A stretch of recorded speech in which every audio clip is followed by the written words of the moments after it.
your full name? Yeah, my full name is Mehند الأحوازي. الأحوازي. That's a country name, right? Yeah. So, can you tell me how Iran took over Ahwaz? Yes, absolutely. Well, in 1925, Iran, with the help of the British Embassy and France, were able to take our king, betray him, and put him in imprisonment. They didn't stop there as well. After that, they executed him a few days later. Why did they do that? Well, our country was a paradise on earth. They wanted it. And we had all this, we were rich in material as well. We had this black gold as in petrol, gas, coal, all this stuff to fuel their engines, the engines of hatred for us. And we had these mountains, these beautiful mountains. We had palm trees with dates that tasted like something out of heaven. It tasted beautiful, you know. We had the rivers that came down the mountains, and they went to the Arabian Gulf. You probably won't recognize the name Arabian Gulf. Yep, you won't, because Persia has renamed it as the Persian Gulf. Is it Persian?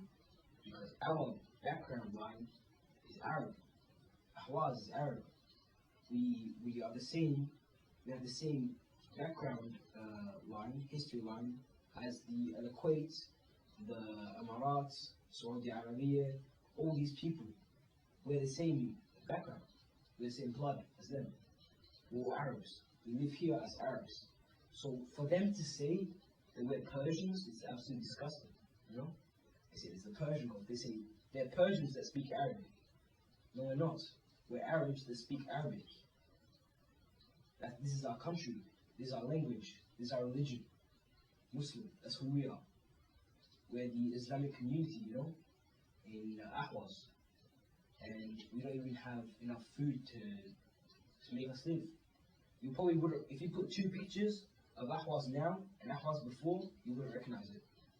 You say, well, that's destroyed, you know. There's nothing left of it. Even Karun behind us here. It's the water of it's gone. Yes, it's gone. All the water now, it's gone. Back then it was beautiful.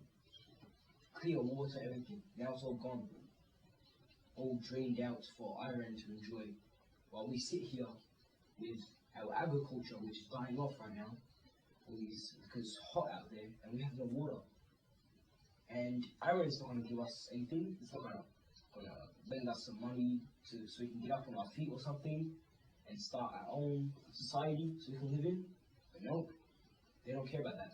They take our money, they take our gold, they take our petrol, gas, all this stuff. And they leave us here scavenging for food through trash cans to find a piece of bread this long to feed our entire family. A whole nation doing that. Imagine that. It's disgusting. And we have children like us, you and me, you know? We go to school every day, all this fun stuff. We get to have these lovely teachers that teach us everything, give us opportunities like never before. Like we can become doctors, pilots, anything we want, right? Engineers, anything. And we live in a society like that today in Australia. But back in Ahwaz, we don't have those opportunities. You go to school every day, a long walk as well. There's not many schools. And then you go into class, air conditioned, in a hot 50 degrees Celsius weather and up. And you sit down and you have these teachers, like monsters, filled with hatred. And if you're late, they'll grab a stick and beat you. They'll beat you.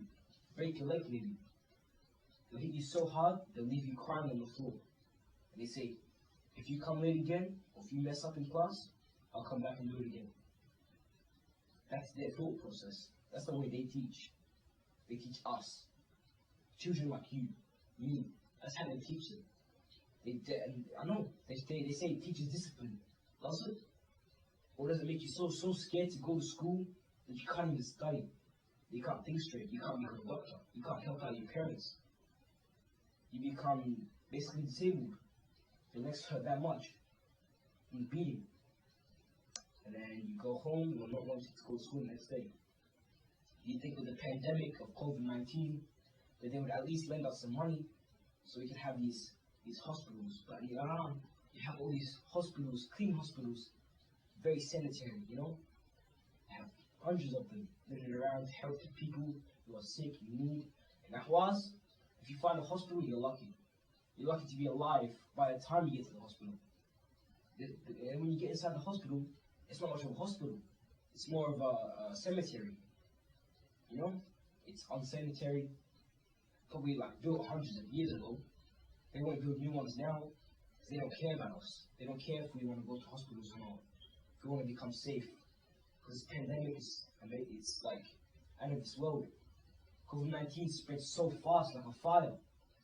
And then when you put fire in oil, then it becomes even bigger. And oil is our country right now. It's unsanitary. You put fire in it, it spreads faster. And slowly we'll all die off. All we want is to thrive in our country, you know? We want to live as blacks, whites, Mandai Sabai. We want to live as Jews, Christians, and us Muslims as well. Can't live in our own country because some Persians wanted our petrol and stuff. That's all they want. And they destroy our land. They say, cut down all the trees, cut down all the forest, kill all the animals, take away their water, take away their food. Yeah, that sounds good, doesn't it? No, it's disgusting. We're humans like they are. If we did that to them, they will be underappreciated. They will be disgusted by us. But us, we just want to live. We don't hate Persians because they're Persians. Persians hate Ahwazis because we're Arabs. That's the reason. It's a big problem. Thank you for your time, and thank you for your time. Bye.